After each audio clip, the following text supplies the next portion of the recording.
Para a gente conversar sobre esta pesquisa e entender o que está acontecendo com os preços, especialmente dos serviços, eu converso com ela, que foi quem levantou esses dados interessantíssimos, Marcela Kawauchi, economista-chefe da Lifetime. Marcela, obrigado por estar aqui com a gente no fechamento de mercado.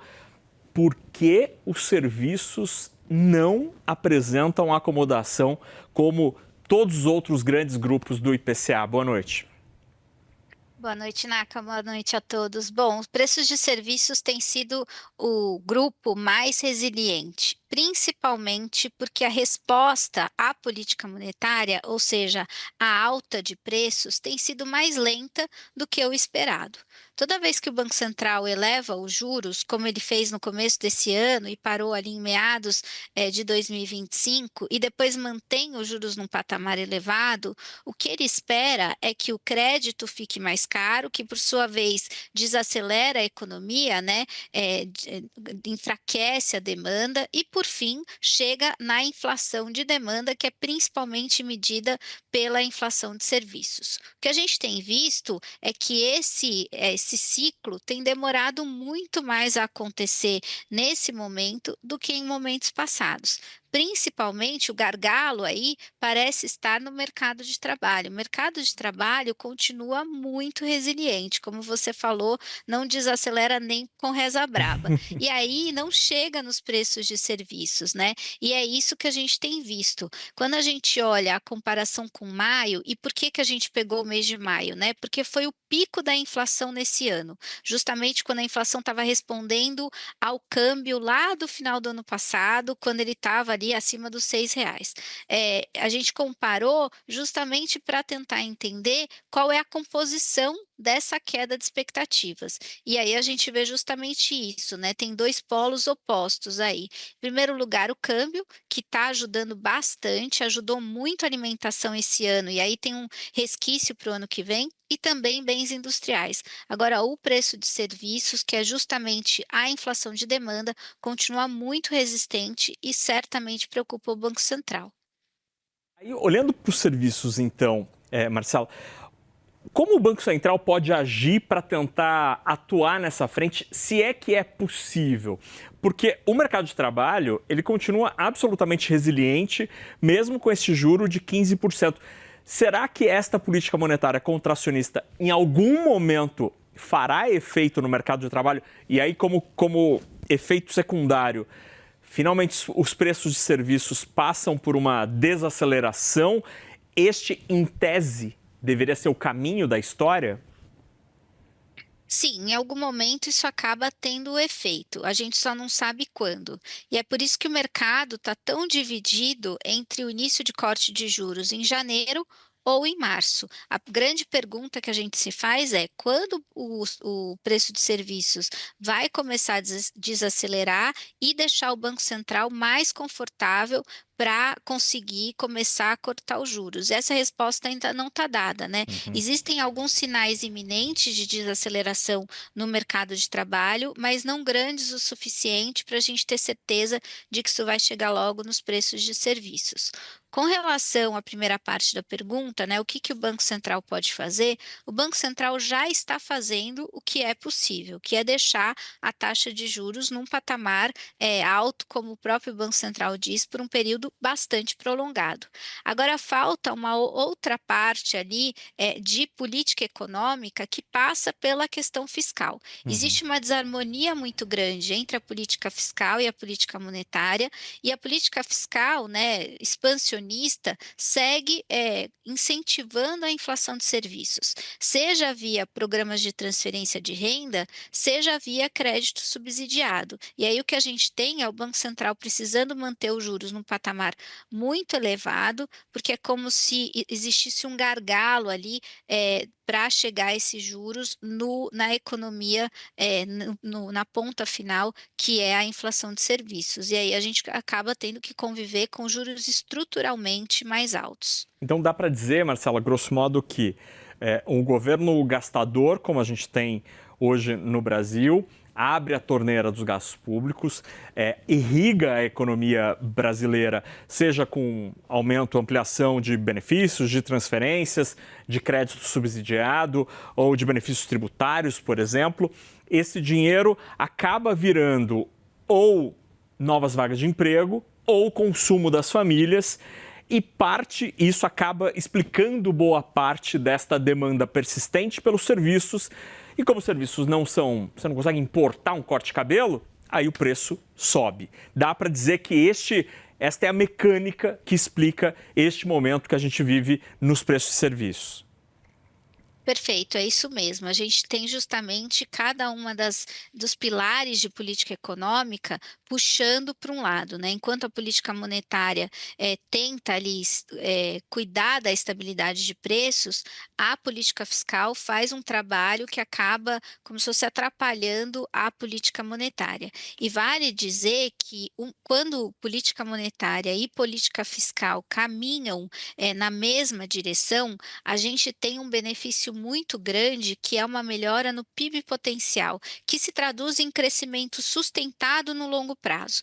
Por quê? Quando política monetária e política fiscal caminham juntas, a gente tem aí uma economia que convive com juros mais baixos e maior produtividade. Então, a gente precisaria discutir não só, né, aquela parte que a gente sempre fala de quanto o governo gasta, mas a forma que o governo gasta. Posso Isso colocar a tela de certamente novo aqui? faria com que a gente tivesse, gastos mais eficientes, e aí o governo poderia enxugar em algumas frentes. Isso certamente ajudaria a manter o crescimento econômico, de novo, sustentado no longo prazo, que seria muito bom para a nossa economia.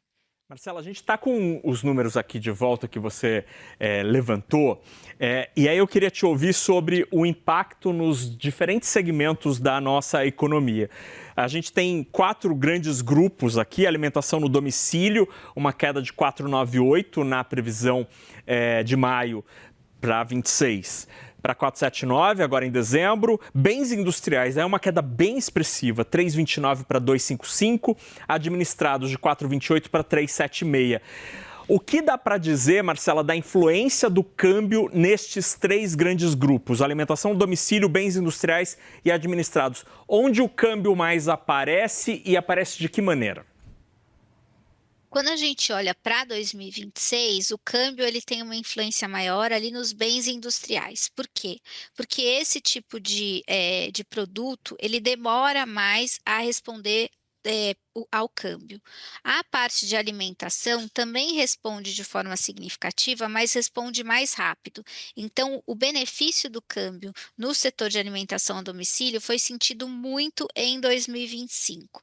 Também os bens administrados têm um impacto de câmbio bastante importante, especialmente quando a gente fala de preços de energia. Então, esses 3 grandes grupos têm influência do câmbio. Muita gente brinca, né, que por que o pessoal fala tanto de dólar? Ninguém come dólar. A gente não come dólar, mas tudo que a gente come tem a ver com dólar, né? O trigo, o pão que a gente compra na padaria, o macarrão, o azeite, enfim, eu posso ficar aqui um tempão falando sobre bens que a gente consome no dia a dia, seja de alimentação, seja bens industriais, e aí eu estou falando de plástico, de madeira, enfim, uma infinidade de bens que tem sim a ver com o câmbio. Então, ele foi muito importante para trazer a inflação para baixo. Em 2025, lá em maio, a gente estava com uma inflação, uma projeção de inflação acima do teto da meta. E agora, provavelmente, a gente vai fechar o ano dentro do intervalo, justamente por conta do câmbio.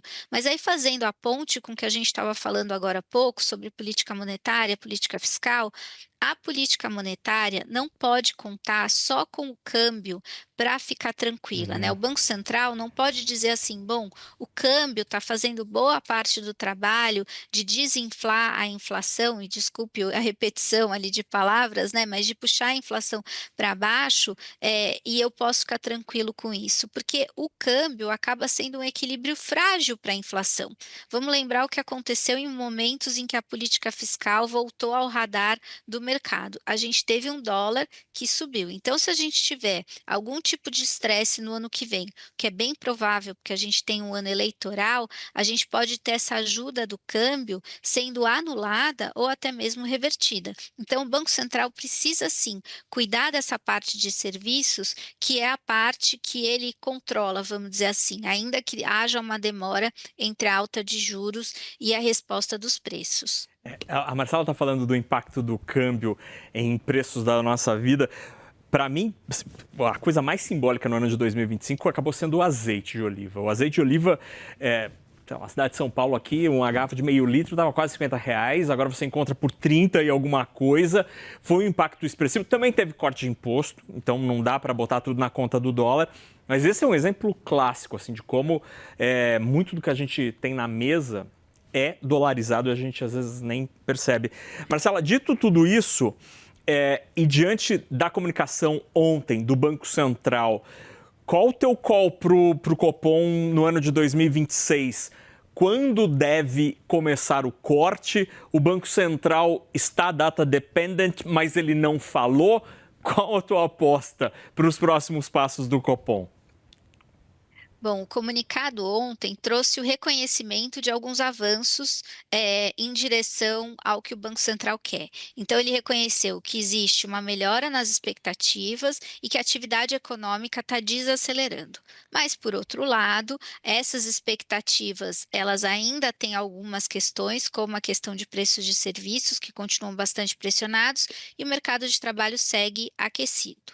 Então, dado que o Banco Central manteve, apesar desse reconhecimento, manteve o tom duro da ata, especialmente naquele trecho que ele fala, que pode manter os juros num patamar alto por um período bastante prolongado, e aí eu enfatizo bastante, e ele fala que precisa manter uma postura conservadora. A minha sensação é de que talvez em janeiro ele não esteja confortável ainda para iniciar o corte de juros. Então, o call de que o corte de juros comece em 2026 não mudou, mas ele pode ser adiado, se o cenário ali se materializar da forma como o Banco Central espera.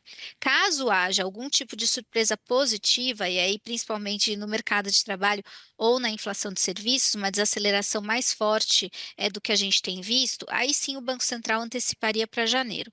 Mas por enquanto, olhando o comunicado, a sensação que eu tenho é que o Banco Central ainda não se sente confortável para indicar o início do corte de juros já na primeira reunião do ano. Aí, muito rapidamente, Marcelo, será que o Banco Central está sendo tão precavido assim porque ele já está pensando no efeito da volatilidade eleitoral? Eu acredito que a precaução do Banco Central tem mais a ver com credibilidade da instituição.